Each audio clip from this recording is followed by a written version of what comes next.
In the name of the Father, and of the Son, and of the Holy Ghost. Amen. This is Friday, Ember Friday of the first week of Lent, here in Fargo, North Dakota. Buried still under a lot of snow.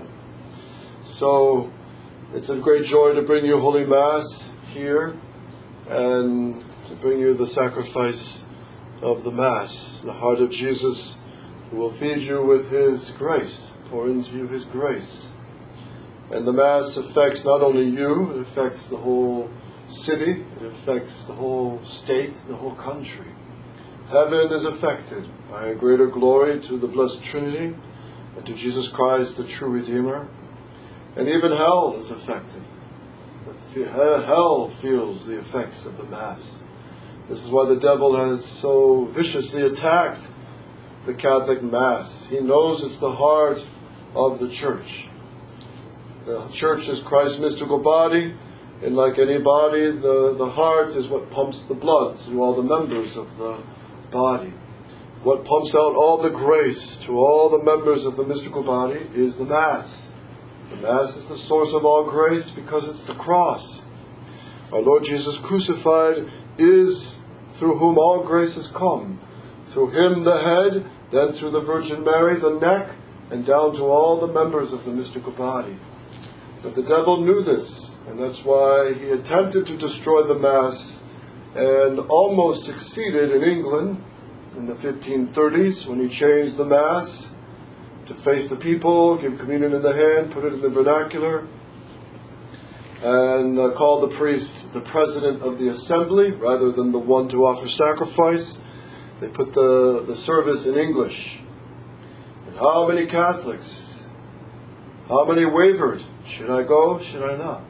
If I go, I'll get fined. If I go, I could lose my job. If I don't go, rather. If I don't go, I could be in prison.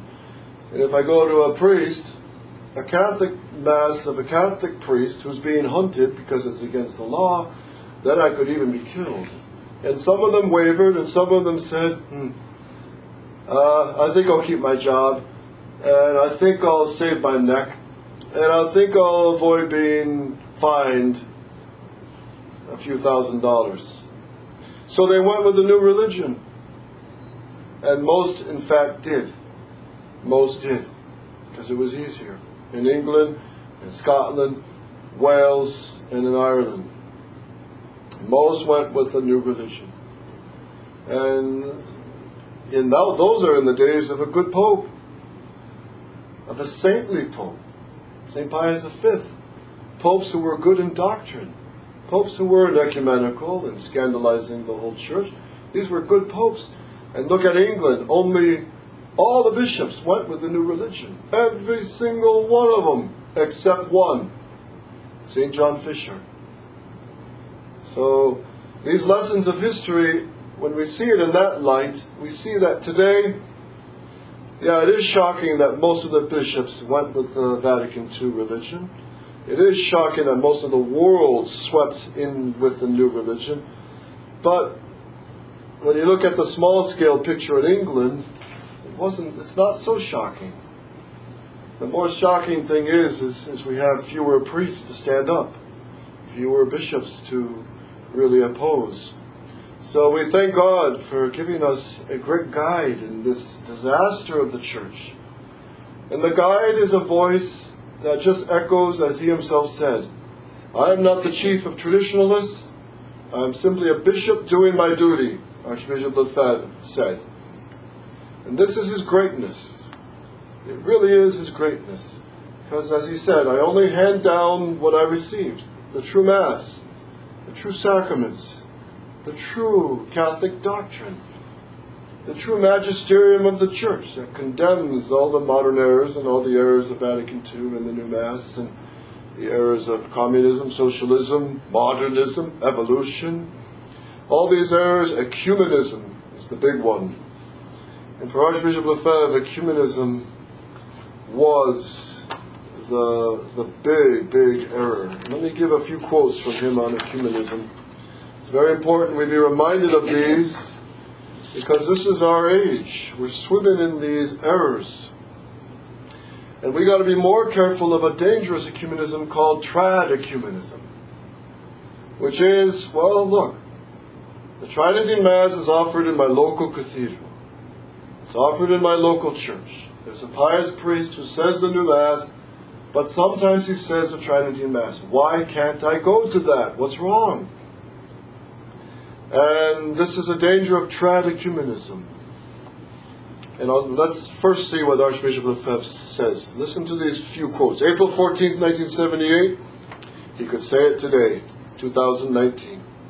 Ecumenism is not the Church's mission.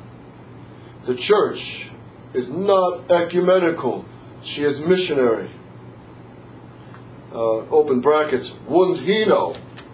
He was in Africa, setting up schools, orphanages, sending out priests to convert the natives who spoke different languages. And he himself was a spearhead missionary bishop of the Catholic Church for most of his life in one of the most hot countries with malaria and many contradictions. So he knows what he's talking about. The Church is missionary. Close brackets. He goes on. The goal of the missionary Catholic Church is to convert. The goal of the ecumenical church is to find out what is true in the errors and to remain at this level. It is to deny the truth of the church. There it is. Another one, Conference in Hewko, May 16, 1978. Archbishop Lefebvre. And this, it is really the modern heresy that we can really designate under this new term, for it really seems that there is a new heresy in addition to modernism, liberalism, and all those old errors. It seems to me that we can define this modern error, ecumenism, this false ecumenism.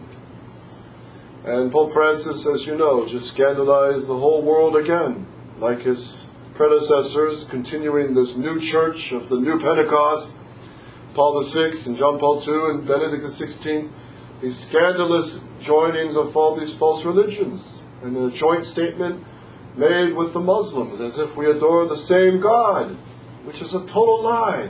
The Muslims worship Satan. They deny the Blessed Trinity.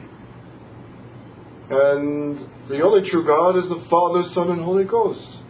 3 persons in one God. This is what the Pope must and should be defending. Archbishop Lefebvre, Conference, December 21st, 1984. Then came this abominable ecumenism, which is nothing but the means to penetrate liberal ideas within the Church, because it is the principle of religious liberty, a principle which is in the Constitution, in the Declaration of Human Rights.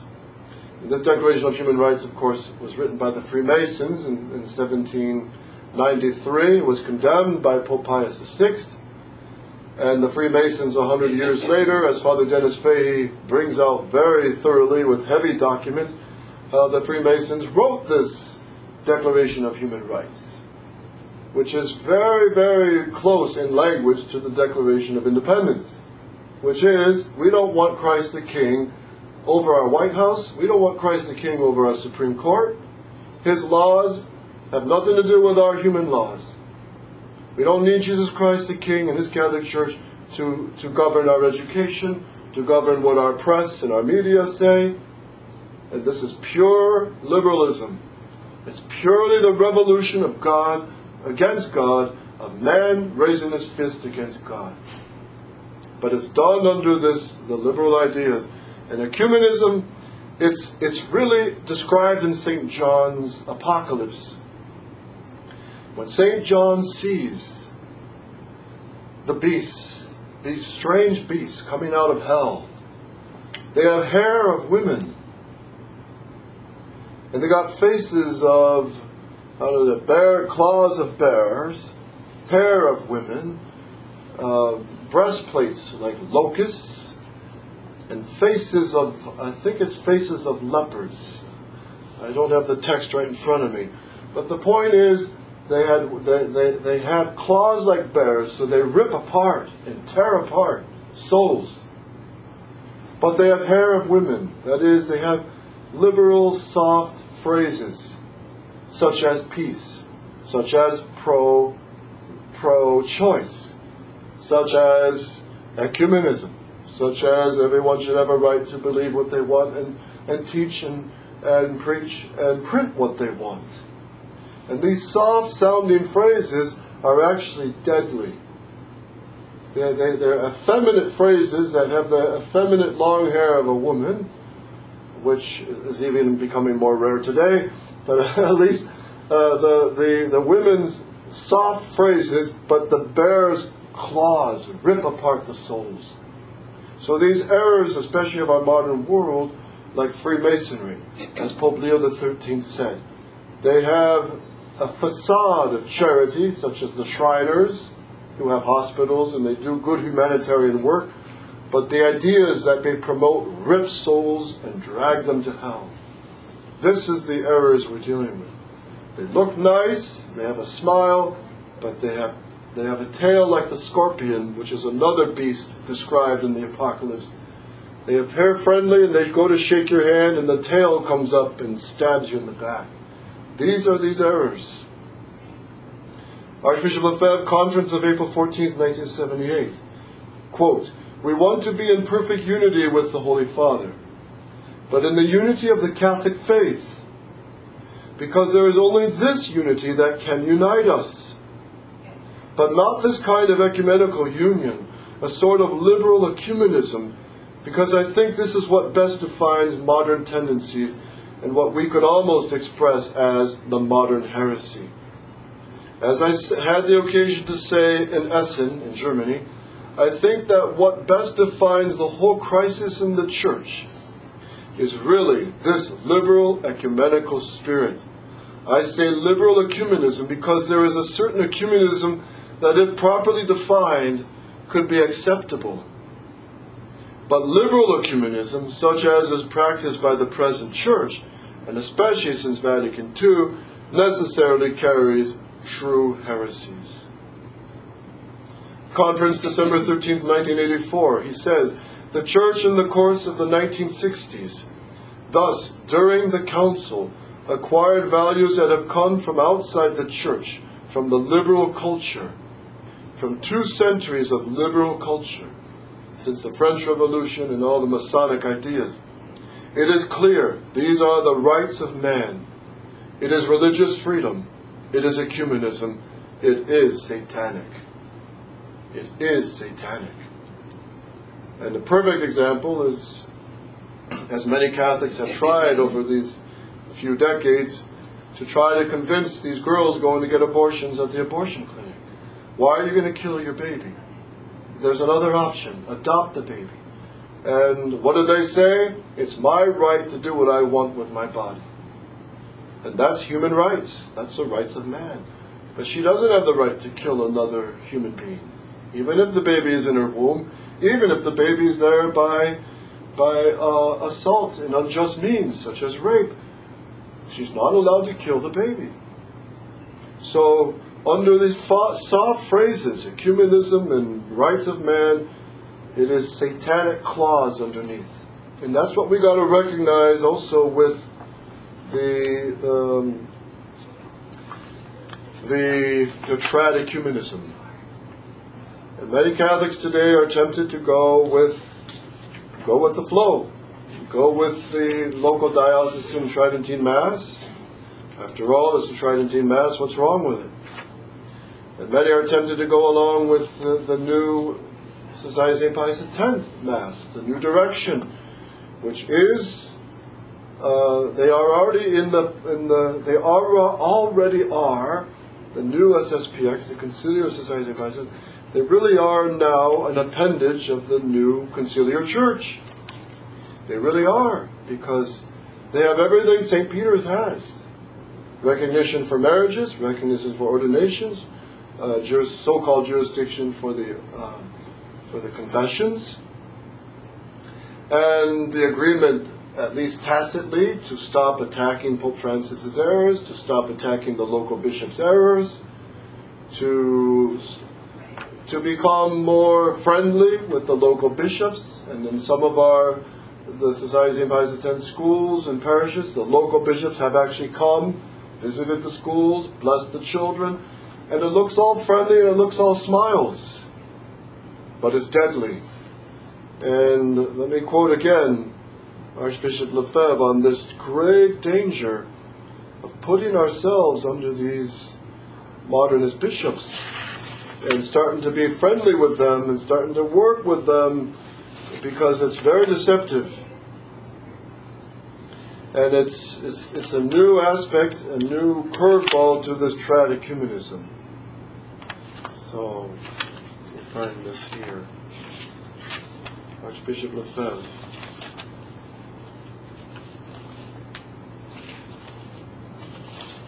And this is nothing new for all of us. It's nothing new.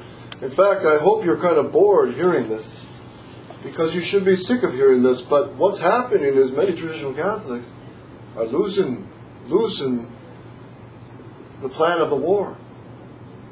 And they're going with the new religion. They're going with this tradecumenism. They don't have any problem. And even society priests. I know of certain conciliar-minded society priests of St. Pius X who have prepared people and missions, telling them that it's okay to go to the St. Peter's Mass, it's okay to go to the Indult Mass, it's okay to go to the Motu Proprio Mass. And listen to Archbishop Lefebvre. Listen to what he says. The bishop's concern, this is August 1989, 1 year after the consecrations. The bishop's concern, the supposedly conservative bishops that are being praised now on SSPX.org, such as Cardinal Sarah and Burke, and the favorite one, Schneider, Athanasius Schneider, and all these ones. The supposedly conservative bishops are wholly supportive of the Vatican Council and of the post-conciliar reforms. They're supportive of the ecumenism and of the charismatic movement. Apparently they are being a little more moderate and showing slightly more traditional religious sentiment, but it does not go deep. The great fundamental principles of the Council, the errors of the Council, they accept them and put them into practice. This is the curveball that they're falling in, the trap they're falling into, including Bishop Fillet. And he continues, that is no problem for them. On the contrary, I would go so far as to say that it is these conservative bishops who treat us the worst. It is they who would the most insistently demand that we submit to the principles of the Council. And again, this great quote of Archbishop Lefebvre, 1989, July, August. For them, there is no question of abandoning the new Mass. On the contrary, that is obvious. That is why what can look like a concession is in reality merely a maneuver to separate us from the largest number of faithful possible. And they've admitted this. This is why they have the Motu Proprio Mass. Even Pope Benedict, when he put out the Motu Proprio, which should have been condemned by Bishop Fillet. Why? Because it puts this Tridentine Mass on an equal with this blasphemous new Mass. And it says in the cover letter that any priest who says the Tridentine Mass must accept the ordinary form, that is, the new Mass. And they call this, the Tridentine Mass, the extraordinary form, as if it's put in the shelf and comes out for Christmas and Easter. It's a blasphemy. And now you got SSPX.org, an official medium of the Society of Pius X, calling this Tridentine Mass the Mass of the extraordinary form. And Archbishop Lefebvre would condemn such actions. Here he continues. So they want to deceive the largest number of faithful and separate them from those holding the real Catholic tradition. This is the perspective in which they seem to be always given a little more and even going very far. And here's underlined, highlighted, big, bright letters. We must absolutely convince our faithful that it is no more than a maneuver, that it is dangerous to put oneself into the hands of conciliar bishops and modernist Rome. It is the greatest danger threatening our people. Bishop Fillet, did you forget these words? Did you forget these words, all the society priests? Wake up and pull out of this being swallowed by the snake of conciliar Rome. It is the greatest danger threatening our people, he says. If we have struggled for 20 years to avoid, now it's 43, to avoid the conciliar errors, it was not in order now to put ourselves in the hands of those professing these errors. Now the common objection is, well, the Pope is the Pope. He's calling us and inviting us to be recognized. So what's wrong with that? To be recognized and just as we are without any change. But that's not the case. There is a change of doctrine. Look at the Doctrinal Declaration, April 2012, where the Society of Presidents officially accepts the new Code of Canon Law without distinctions, accepts Vatican II in the light of tradition, accepts the new Mass and the new sacraments as all valid and legitimately promulgated. Archbishop Lefebvre, he said they could possibly be valid, but more and more of them are invalid because of lack of right intention, because of lack of the form, and the changing of the rites. And if you look on the catacombs.org, there has been published recent sermons and articles of Archbishop Lefebvre, where he's talking about many even of the priestly ordinations and even Episcopal consecrations of the new rite are doubtful. They're at least doubtful. And that's why he said he did conditional ordinations in most cases. And then he talks about the oils that are used for ordination, the oils for baptism, the oils for confirmation, and since the new Code of Canon Law, and before the new Code of Canon Law, bishops were using vegetable oil and Crisco oil and coconut oil, all different kinds of oils, and these are doubtful matter, because Christ used olive oil when he told the apostles and ordained them priests and commanded them to give these sacraments. So, and that's why, in the case of when I was in Syracuse back in 2006 to 2012, Father Voigt came to stay with the Syracuse Priory. At that time, it was Father Timothy Pfeiffer who was the prior, a very good priest, a zealous priest, who should be with the resistance. But so Father Voigt, there was a big commotion in the parish because Father Voigt came from the Novus Ordo, and he himself asked Bishop Fillet, I would like to request to be conditionally reordained.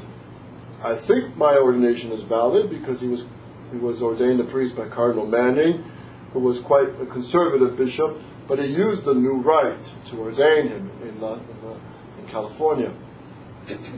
So he requested Bishop Fillet, and Bishop Fillet refused. And it continued to be a problem. Some people stopped coming to Mass because they doubted, and rightly so, the new rite of ordination. And is it absolutely every case invalid? I can't say. But is every case questionably valid? I can say. Because Archbishop Lefebvre, who was a far greater theologian than I, he said that because they changed the rite and the words and even the form, they are doubtful. At least doubtful. Maybe they're valid, but they're at least doubtful, and that's the reason to give conditional ordination. Now, before that, in the 90s, Bishop Williamson, when he was in the seminary, I was sacristan with and it was very not unusual that many priests coming to tradition would ask Bishop Williamson, and he would conditionally ordain them. It wasn't done with with the headline news. It was done in the Lady Chapel, quietly and discreetly. But at least those priests could say, yes, I was ordained definitely in the Tridentine Rite, with the right oils, and with the right bishop in the apostolic succession through Archbishop Lefebvre. So Archbishop Lefebvre himself did this. So they had to drop doing this. They had to drop doing the ordinations conditionally to become more friendly with Rome. And that's what's happened. And now they're just accepting novice order priests without any conditional ordination. And this is extremely dangerous to the priests themselves, to the faithful, and it just lends itself to more confusion. But it does lend itself to more of a peaceful integration of the Society of St. Pius X into the conciliar church. Because they no longer attack the new sacraments as illegitimate and questionable at least, and doubtful at least. So that's a huge thorn plucked out of the side of modernist Rome. And Archbishop Lefebvre used to attack these sacraments. And he doesn't mince any words. These bastard mass, bastard sacraments, bastard priests, meaning in French, illegitimate. And these are serious words, because we're dealing with a serious thing, such as the importance of whether you go to heaven or hell, whether the sacrament is valid or not. These are the most important questions. And that's why all the great moral theologians, the top of them being St. Alphonsus Liguori, says that when it comes to the sacraments, we must take the most safest course to ensure their validity. And anything doubtful, you make sure that doubt is taken away. So Archbishop Lefebvre, he continues to be, I can quote all day his great quotes. Let me do one more. It is imperative, this is in his interview in 1989 in Controversé in French. It is imperative to know that today Rome is at the service of the revolution. Isn't Pope Francis ever at the service of revolution? He's at the service of the whole liberal agenda. And all the enemies of Christ love him. The Freemasons, the LGBTQ corrupt squad, the communists, the socialists, all the modernists, all the liberals, they all love him. Rome today is at the service of the revolution and therefore terribly anti-traditional. That is why I refuse to put myself in their hands. They only wanted that by recognizing my mistakes, I helped them continue their revolution in the church. No more, no less.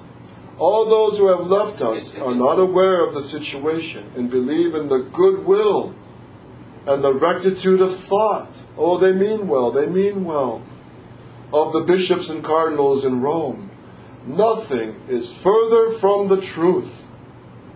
It is not possible for them to lead us into the revolution, say those who agree with the Pope and the bishops. Well, that is exactly what will happen. And this is what just happened in the last 6-7 years to the new Conciliar Society of Pius X. Oh, we'll never get change, we'll always stay traditional, but they're not. They're not anymore. So, we must turn to the guidance of, firstly, the Blessed Mother at Fatima, who warned us, don't rely on the bishops and the Pope and the prelates to call you to sanctify your life, to do penance, to pray. Don't depend on them, because they're not going to do it. That's what Sister Lucia said in her last interview. Very interesting. Don't rely on the prelates to call us to sanctify the soul by penance and prayer. Do it yourself. You got to do it yourself. You got to listen to the Virgin Mary herself.